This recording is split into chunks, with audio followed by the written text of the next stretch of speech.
नमस्कार, good morning, शब्बा खैर। सिमर्स news 24 में आपका स्वागत है। मैं आपके साथ हूँ भूमिका शर्मा।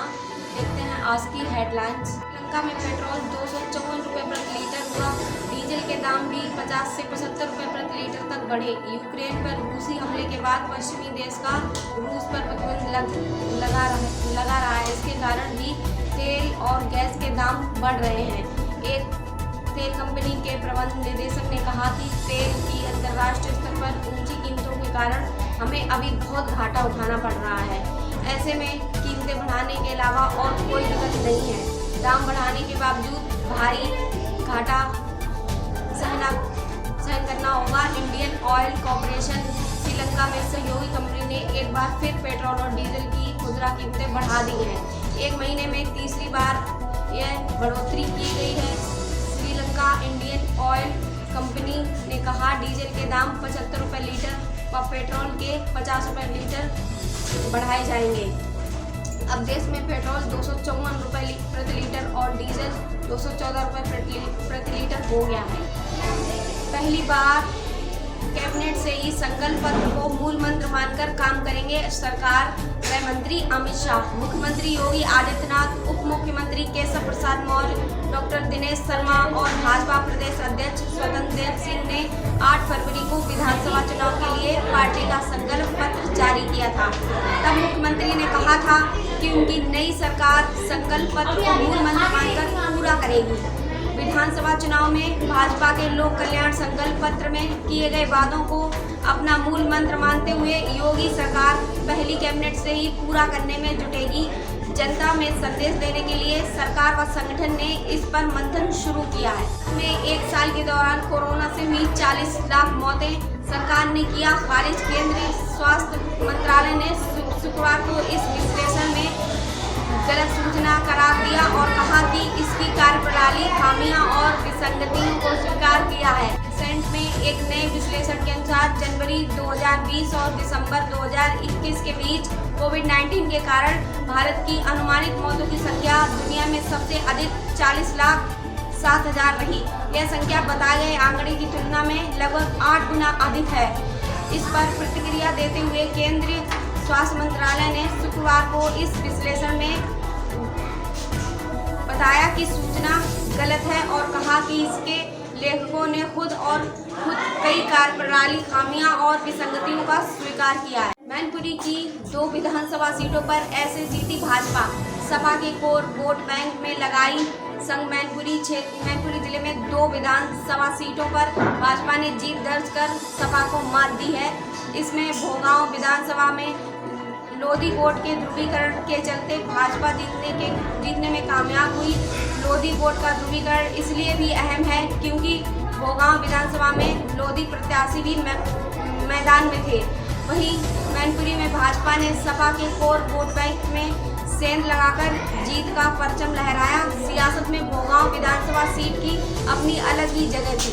2 चुनावों में यहां से जीतने वाले विधायकों का मंत्रिमंडल में स्थान मिलने से ये और भी अहम हो जाती है। लगातार दूसरी बार इस चुनाव में भाजपा के रामनरेश अग्निहोत्री ने जीत दर्ज की।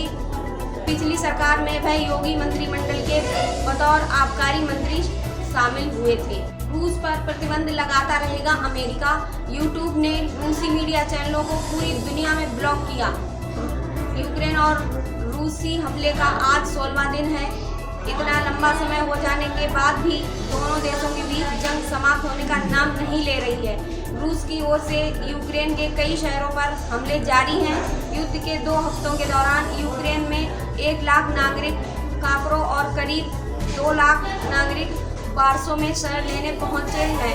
ऐसे में दोनों देश अब शरणार्थियों को स्वीकार करने में असमर्थ हैं।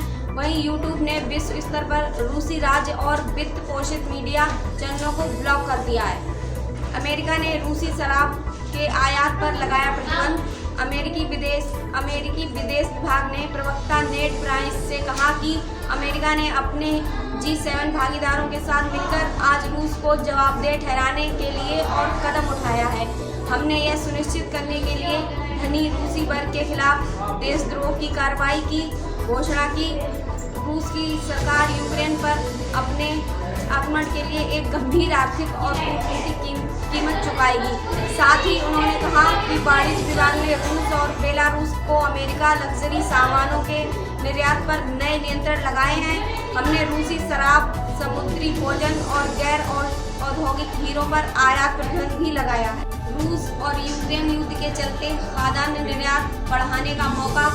कृषि मंत्रालय द्वारा प्रस्तुत खाद्यान्न उत्पाद के दूसरे अग्रिम अनुमान के अनुसार फसल वर्ष 2021 और 22 में देश में कुल खाद्यान्न उत्पाद रिकॉर्ड 31.60 करोड़ टन पर पहुंच जाने का अनुमान है, जो पिछले वर्ष में 31.07 करोड़ टन रहा था। इस वर्ष गेहूं का उत्पादन रिकॉर्ड 11.13 करोड़ टन रहने का अनुमान है। गेहूं का उत्पादन पिछले वर्ष 10.95 करोड़ टन रहा था। प्रधानमंत्री नरेंद्र मोदी ने 8 मार्च को वित्त मंत्रालय के एक वेबिनार में कहा कि रूस और यूक्रेन युद्ध के चलते भारत गेहूं के निर्यात की बढ़ी हुई मांग को पूरा करने के अवसर का लाभ उठा सकता है। उल्लेखनीय है कि रूस और यूक्रेन मिलकर वैश्विक गेहूं आपूर्ति के लगभग 1/4 हिस्से का निर्यात करते हैं, लेकिन युद्ध के चलते इन देशों से गेहूं की वैश्विक आपूर्ति रुक गई है। ऐसे में भारत सहित अन्य देशों से गेहूं और अन्य कृषि उत्पादों की निर्यात मांग बढ़ गई है। रेलवे ने मानी छात्रों की मांगे। 20 गुना यूनिक उम्मीदवारों का होगा चयन। रेलवे एनटीपीसी परिणाम पर हुए विवाद के बाद रेल मंत्रालय ने मामले को समीक्षा के लिए समिति का गठन किया था। अब इस समीक्षा का फैसला सामने आ गया है। रेलवे भर्ती बोर्ड ने छात्रों की सभी मांगों को मान लिया। बोर्ड ने आधिकारिक वेबसाइट पर नोटिस जारी करते हुए इस बात की जानकारी दी है। बोर्ड ने छात्रों को जानकारी दी कि अब भर्ती में तय सीटों के 20 गुना यूनिक उम्मीदवारों का चयन किया जाएगा। रेलवे ने जानकारी दी है कि जो भी छात्र पहले एनटीपीसी परीक्षा में सफल हुए थे, वह अब भी सफल ही माने जाएंगे। आरआरबी की ओर से जल्द ही एडिशनल रिजल्ट जारी किया जाएगा। वहीं एडिशनल उम्मीदवारों की सूची को प्रत्येक वेतन के स्तर पर जारी किया जाएगा। इसके साथ ही प्रत्येक वेतन स्तर पर अलग अलग CBT 2 परीक्षा का आयोजन किया। इसका मतलब है कि अब कुल 7 लाख उम्मीदवार CBT 2 के लिए योग्य होंगे।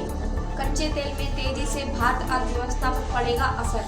अंतर्राष्ट्रीय मुद्रा कोष की प्रबंध निदेशक क्रिस्टीना जीवा ने कहा कि यूक्रेन संकट से कड़े कच्चे तेल की कीमतों में बढ़ोतरी से भारत अर्थव्यवस्था पर नकारात्मक प्रभाव पड़ सकता है।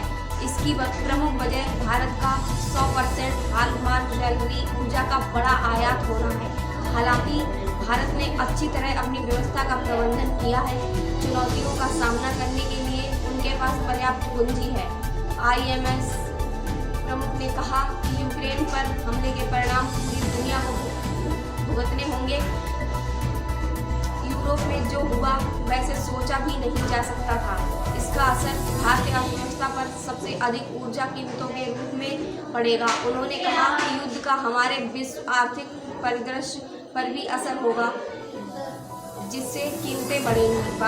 वास्तविक आय में गिरावट आएगी, जिसके लिए कुछ हद तक महंगाई ही जिम्मेदार। इसी के साथ हमारे समाचार समाप्त होते हैं। नमस्कार।